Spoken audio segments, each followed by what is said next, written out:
Hi everyone, welcome to AG Triathlon. Today I have with me the overall AG winner of Ironman Des Moines, Meghan Fillnow. How are you doing, Meghan? I'm doing great. Thanks for having me, Adam. Yeah, my pleasure. Very nice to meet you. So first of all, massive congratulations. Phenomenal race. 9:40, and in the pro field that would have put you, what, fourth overall? Something like that. Yeah, very high up I there. think I think it was more like six. I'm not sure though. I don't really look at I just look how I do more in the age group. Correct. But Six. and my sister got third, and I think there were some girls right next to her. Right, exactly. So your sister also got third in the pro field, so quite the sportive family. But yeah, for now, why don't you tell us a bit about yourself?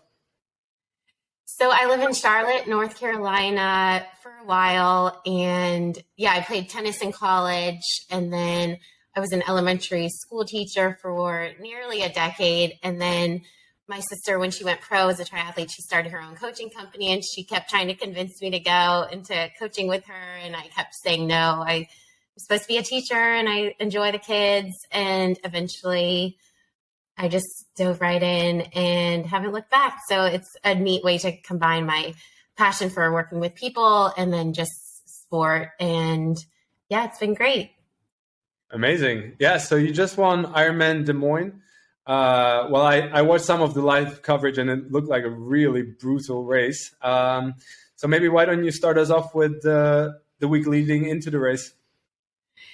Yeah, it was just really atypical because I normally don't do the type of schedule that I did this season. I had the St. George World Champs in May, and then I had Chattanooga 70.3 in May as well, and this in June. So this whole block has really been unique. It just was more like tapering for racing, and then recovering. And I also got in a bad bike accident right before St. George, so I couldn't run for a while. Besides the Ultra G, a dog ran in front of me and I flipped off the bike. And so I really messed up my tailbone and sacrum and everything. So yeah, it's just been a very unusual stretch. But so race week, it was just a light load. I did a couple big workouts the week before. I did 120-miler and I think like a 4.5, 5-hour ride. And that was like it before the Ironman. And then the race week, it's just really chill for me. And I just really try to rest my body and get a little bit of short work in to rev up that engine. But pretty much it's just easy to recover. And because my training fatigue is usually very high. And so I just have to get that down and mentally just get ready for the race. So I try to read some good books and get the mind ready to go. Very cool. Do you live far away from Des Moines, or sorry, my U.S. geography is quite bad. Oh, that's okay. I took a flight to get there, actually. Yeah. So, I mean, I could have probably had a long car ride, but yeah, we actually flew. Nice. When do you typically like to get in to the location of the race? Yeah, it depends where the race is and everything, but I'm like such a hard worker, like with work, I'm just grinding it out. And so it's hard for me to focus on anything else besides work, like when I'm racing. So I like to get to the race a little early so that I can start focusing on what I need to for the race. So usually I'll try, if it's like a Sunday race, and if I can drive to the Ironman, I'll probably get there on Thursday. That's usually what's typical for me. But then this race, the flights were so bad. The cheapest flight was on Wednesday night. So we actually flew Wednesday. So that gave me like good time to just relax and get ready. Yeah, sounds like you were in a good condition for the race then. Yeah, kick us off with the race. How was your swim? Yeah, the swim was actually pretty good. Yeah, it was wetsuit legal. It was hot. So yeah, that was, but I'm not a swimmer, so it was good to have the wetsuit. And overall, I felt pretty good out there. It was just a little interesting. We had to get out of the water twice, and it was just this tiny island, basically, with a lot of rocks and sticks and everything that we had to run over. And I just felt a little out of it going from the island back into the water. I didn't know where I was supposed to go because it was a 2-loop course. And so I asked this guy that was coming out with me, which way are we supposed to go? And so thankfully he was nice and told me where to go and I figured it out and kept going. But yeah, so the swim was good. I was happy with my time. And then the bike, it was nice rolling course and the roads weren't super great, which is to be expected because they get some tough winters out there. So I was thankful I didn't get a flat tire or anything. And yeah, I was pretty much out there all on my own. I was very isolated. So I just didn't know sometimes if I was going the right direction. Like I hopefully, because you're just like going and going and going on these long stretches for a long time. But I felt pretty good the ride. And then I came off the bike and I think a girl, a Canadian was about maybe 5 minutes ahead of me. And eventually I passed her like maybe around the 5K mark and just kept going and stayed pretty strong. It just was really hot and humid out there. So my pace stayed pretty accurate. Yeah, I played. It was pretty consistent the whole time, but then I just started to walk the aid stations to make sure my core body temperature was down. I was getting enough hydration and stuff. And yeah, so it was good. Yeah, very cool. We saw Andre Lopez, who finished second, also doing that strategy. Yeah. So it sounds like that was the reasonable thing to do.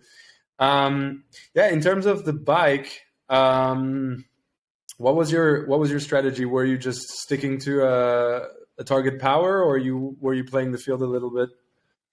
Yeah, I have power goals, but I don't really focus on that too much. I go more by just RPE and I just kind of race hard and just want to keep going. So I'm not really a stickler to this is the power I have to hit. I just have a ballpark figure, but I'm not even really looking at it too much. And I was just trying to find people on the course and like pass them and then just keep going and all that. So yeah, I just wanted to make sure I was staying on top of my nutrition and hydration because I knew it was going to be a long day and I wanted to be ready for the hot run and everything. So yeah. And also I just really tried to fight boredom because sometimes when you're out there by yourself, it can just be lonely out there. And so I was just really just trying to stay positive and just have some things in my head to keep me going and everything. So that was helpful. And yeah, it went pretty quickly actually. Like I was shocked. Oh, I'm on mile 80. And sometimes that's not always the case. Yeah, absolutely. So you mentioned that you finished the bike in second position. Are you feeling confident that you can still win the race, or at what stage do you make the pass and then feel like you can win this? Yeah, there were a few girls in the transition tent with me, but I just like quickly grabbed my stuff and headed out. So I'm not exactly sure where I was, but I think it was around there. And the girl that was ahead of me, I definitely didn't think I would pass her because she finished number 1 in the world last year. So she's a very tough competitor. And so, yeah, but I was just trying to stay at my own pace and everything. And I wanted to take some calculated risks if I was feeling good. But I kept kind of staying in the groove. And it's always a long day to have a marathon after the bike and the swim. So you never know how your legs will handle it and how your stomach will handle it. So it definitely, was not sure what was going to happen, but I was just trying to stay positive and just stay in the moment and do the best I could each moment and see where it would go. And when I passed her, she didn't like go with me and everything. And so I don't know, I just kept trying to go and I was thinking she was going to stay with me and everything, but I talked to her after the race and the heat really got to her and everything. So what point did you make the pass? I think it was around the 5K mark. Yeah. Oh, wow. Okay. Yeah. So 5 minutes and 5 kilometers. That's, yeah. Yeah. don't quote me on all the exact, I haven't even like looked at the whole race results and everything. Got it. So yeah, but it was about, maybe I was a few minutes back after the bike and everything. So. Right. And you mentioned right at the beginning of the interview that you were, your lead into the race was a bit chaotic with your crash and having raced in St. George and Chattanooga. Did you think about that during the race, or did you try to shut those aspects out? I definitely tried to shut those out and just really focused on I'm here now. I want to give my best effort now. And I had 2 good race results there. So I didn't want to be content and like, oh, this race doesn't matter. I don't need it. I don't have, so I definitely tried to just focus on where I was at the moment and not also give myself excuses like, oh, I've already had 2 races. Like, so yeah, I definitely tried to block those out and everything. And I think that was helpful. Yeah, I guess what you just mentioned about giving yourself excuses, right? That's really important not to do when you're on a roll. And yeah, maybe the race is not the most important one of the season, so you could potentially convince yourself to slow down. But if you manage to block it out, then it's quite cool. And speaking about the rest of the season, I guess you'll be going to Kona. I am, yes. And it's exciting because my sister is also going to be going to Kona. It's her first time competing at Kona as a pro. So it'll be really fun. She's been there as an age grouper, but never as a pro. And so we've never actually competed on the island together at the same time. So yeah, I'm really excited about that. And Kona is always, a hard, hot adventure. Yeah, definitely. I mean, I've never been myself, but from what I can tell, it's definitely the case. And how will you build up into Kona? Do you have other races leading in, or are you just focused on Kona? Yes, 1 half Ironman the end of July, and then that's it. Actually, just because I've had a really packed start of the season and everything, so that'll be good. And then hopefully I'll be able to get to the mountains a lot. I love cycling in the mountains, and it's just safe and beautiful, and it's good strength work. And I feel like it really helps me in my Ironman build and everything. So I'm looking forward to that. Unfortunately, I couldn't do that before St. George just because it was too cold here in the mountains, but that would have been such good training for St. George. But hopefully I'll be able to do that for Kona. Yeah, excellent. So looking forward to your result in Kona and wishing you already all the best. So you mentioned, right, you train and race with your sister who's a professional. Maybe tell us a bit more about that. Like you were only 20 minutes behind as an age grouper from a professional athlete. So how does training and having this this influence from your sister help you with your day-to-day training? Yeah, even race week, she's just very chill and everything. And that helps me out because I'm like, if she's doing this as a pro and I'm just an age grouper, like I should be chill too. So even just race week, that's helpful to me. And she has a good perspective on the sport, and it's just really admirable to witness and everything. And she works hard, but it just doesn't define her. So that helps me too. And yeah, I think we do. So she coaches me as well, but it's just funny. Like we don't analyze and talk about our triathlon very much together, which you would think we would talk about it all the time, but we just don't. There's just so much more to life. But so yeah, it's interesting, but we do. Well, she tore her ACL when she was cheering for me at a race. She got in a bike accident on like a cruiser bike. She went over railroad tracks. And so it's miraculous that she's been able to get back and compete again. But during that time, she couldn't do anything besides swim with a buoy. And she made a great jump in her swim. So now I don't swim with her anymore. We might swim but I can't really keep up with her unless I have fins on. And yeah, but we'll bike together outside. And when we do like a hard run workout, we meet with a couple girls and we'll do it together. But a lot of our training we do on our own as well, because I do a lot on the trainer and everything. But yeah, it's good just having someone else that believes in you and loves the sport as well, and it makes it more fun. Awesome. And tell us about the coaching business that you have together.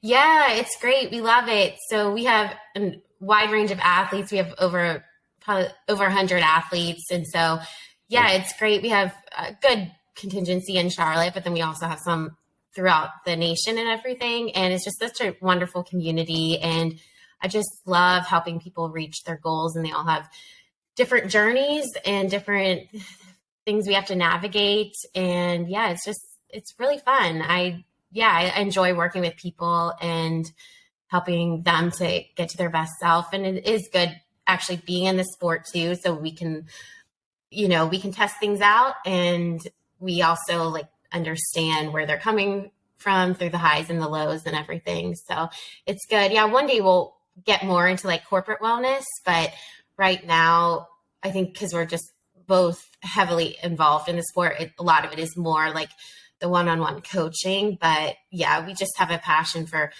kind of helping a different realm of people as well. And just people that they don't know that a fried chicken sandwich is unhealthy, so it's definitely something hopefully one day we'll dive into, right? But right now it's focused more on training athletes, like triathletes, runners, and all that.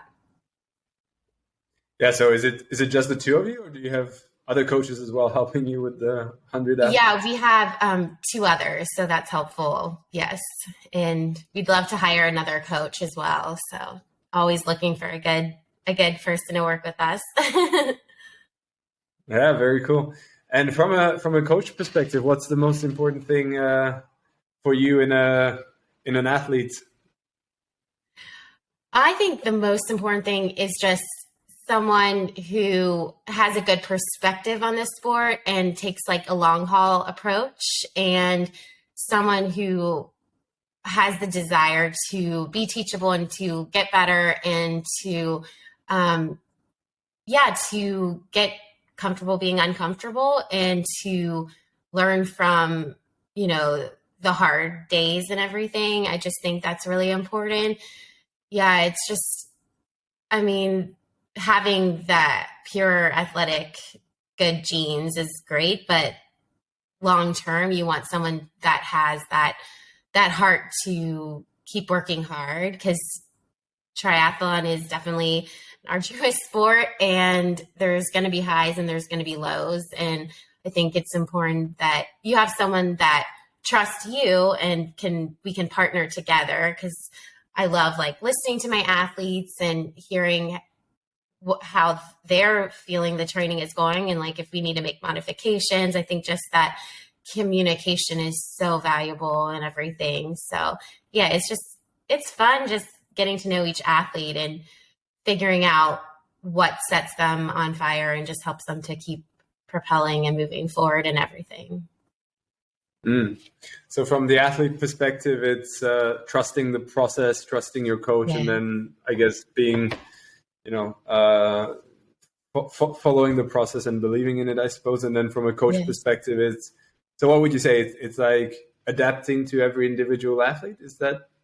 I think there's definitely generalizations of like how males are versus females and certain ages and everything, and there's certain science on like this is the periodization model and everything, but coaching is so much more than that. It's an art and a science, and I think it's just really important to be a good listener as a coach and to understand their lifestyle, and you want it to be fun for them. And I think just learning the different types of athletes you have, like sometimes we'll give them the Enneagram test, which is like good personality test, and we'll know like if they're a 3, which is like the achiever, they like really want that success and the achievement. And so during COVID, they didn't have that opportunity. So having to find different ways to have them experience that versus like if they're 7 and it's like the social one, it's important for us to make sure they go on those long group rides and have fun and like come to the group classes and all that. So I think it's just learning about your athlete and everything that's helpful.